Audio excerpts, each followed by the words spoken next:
And India isn't just importing vaccines from abroad. It has stopped exporting its own production of them as well. And that threatens to have a serious knock-on effect for other countries still waiting to immunize their own populations.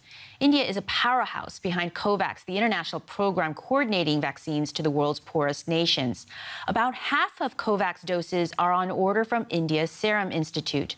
Through COVAX and bilateral deals, many countries are depending on India. That includes nations in Africa and in Asia, places including Afghanistan, Myanmar, and Bangladesh. Let's take a closer look now at Bangladesh. Now, Dhaka is relying on India to pull through and deliver doses. Until then, health officials have put the country on lockdown. And while infections have started dropping, the government has decided to extend the measures for now. But that is turning out to be terribly tough for the poorest people in the country. There are many new mouths to feed in the Bangladeshi capital, Dhaka. The coronavirus pandemic and the lockdown are hitting people hard, especially those already straining to make ends meet. For many, the food provided by this charity is all they have to eat at the end of their daily Ramadan fast, or Iftar. I've lost my job in this coronavirus pandemic. I have no earnings, so I come here for Iftar. I am fasting. I pull my rickshaw under the sun, but I make very little money and I'm too poor to buy iftar. So I come here for free food. The government imposed a strict nationwide lockdown in April to try to contain a massive surge in infections. They're optimistic that the measures are working, as cases appear to be falling. But the restrictions are taking a heavy toll. More than 2/3 of people in Bangladesh have been forced to stop work or close their businesses, at least for a time, because of the pandemic. These lockdowns are hitting our bread and butter. I stocked dates for Ramadan, but because of the lockdown, I had to keep my shop closed. The dates are rotting, as I was unable to sell them. This is difficult for us, these lockdowns. My perfumes and skullcaps are still inside my closed shop. I was expecting to sell them all during the month over Ramadan, before Eid, but I doubt that's going to happen. It is very problematic for us. But the government is resisting pressure to open up more quickly, saying this would lead to more casualties, especially with the end of Ramadan approaching in the middle of May. They're also concerned that what's happening in India could come to Bangladesh. They say if the Indian variant is allowed to circulate on the streets of Bangladesh, the consequences would be devastating. They're urging Bangladeshis not to let their guard down, despite their desire to get back to normal. For many, though, the situation is already dire and will only get worse if the pandemic is not brought under control. Joining us is Shah Moner Hussain, who leads the Public Health Association of Bangladesh and has been working on public health matters for several decades. I'm curious because we've seen this play out across the world. The poor are disproportionately impacted by the pandemic. What is the government of Bangladesh doing about that? Thank you very much. Actually, the poor in Bangladesh, in compared to the statistics, is suffering less than the little higher group. But still, the big question is there is an economic crisis about the poor. So, particularly during the lockdown, so Bangladesh government is providing financial support to these people who are really not earning in everyday earning income.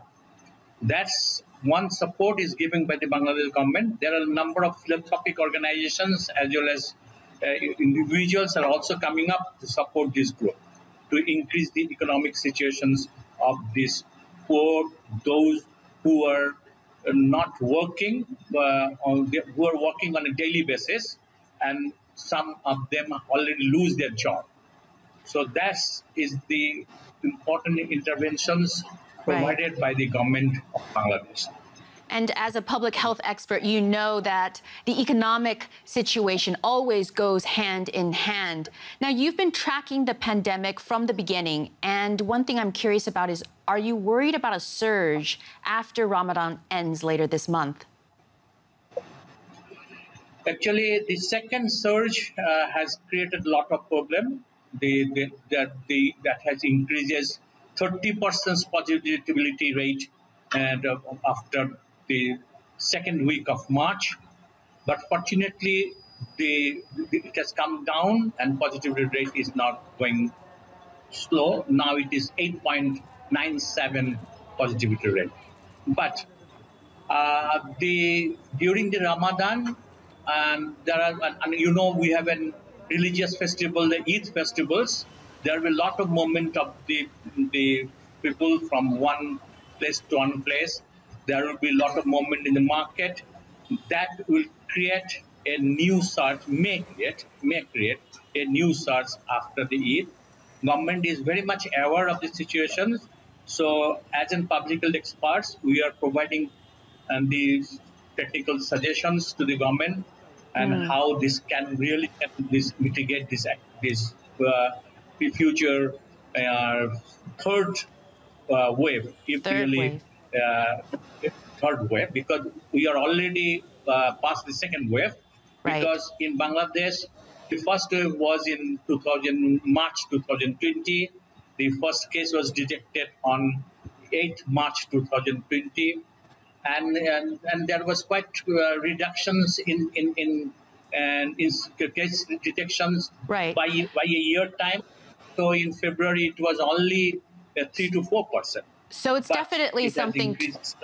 So it's definitely something to watch. I want to quickly ask you how concerned you are about this COVID variant circulating in India just next door.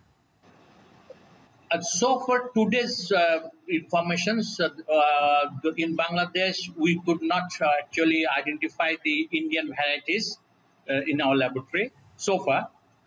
But the IEDCR is one of the institutions who are working with these strains, and they have given a press release today. There is no Indian variants in Bangladesh. But of course, Indian variants, there is every possibility of coming to Indian variants from Bangladesh because we have a common border. But Bangladesh government has closed the border for last 2 weeks, and they will continue with till next 2 weeks.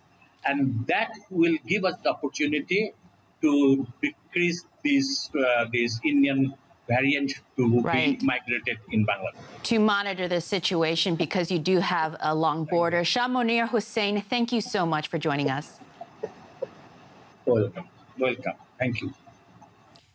As we've been mentioning, a new double mutation of the coronavirus has been partly blamed for the rapid increase in cases in India.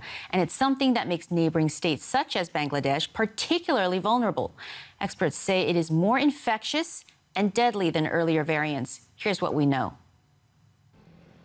The West Indian state of Maharashtra is where the B1617 variant of the coronavirus was first recorded in December 2020. The strain has 2 mutations on its spike protein. That's the bit of the virus that gets it into our body's cells. Both genetic mutations have cropped up before around the world in other strains of the coronavirus. And when they did, they were linked to the virus passing between people more easily. They were also linked to the virus being better able to get past the body's defences. We've seen a systematic increase in cases across India, more or less taking off at the same time, suggesting that what might be happening is that something that is more transmissible between people is very rapidly moving through the population of people who are yet to contract the infection and therefore spreading faster. But how quickly does this new type spread? To get a handle on that, researchers need to be able to see when people have it and when they die from it, which means sequencing the virus's genes. That research has been extremely limited so far in India. Out of millions of cases in this new wave, only around 1,000 sequences have been published. Meanwhile, scientists across the world are working to find out how deadly B1617 is. As the number of people dying continues to rise, their answers can't come quickly enough.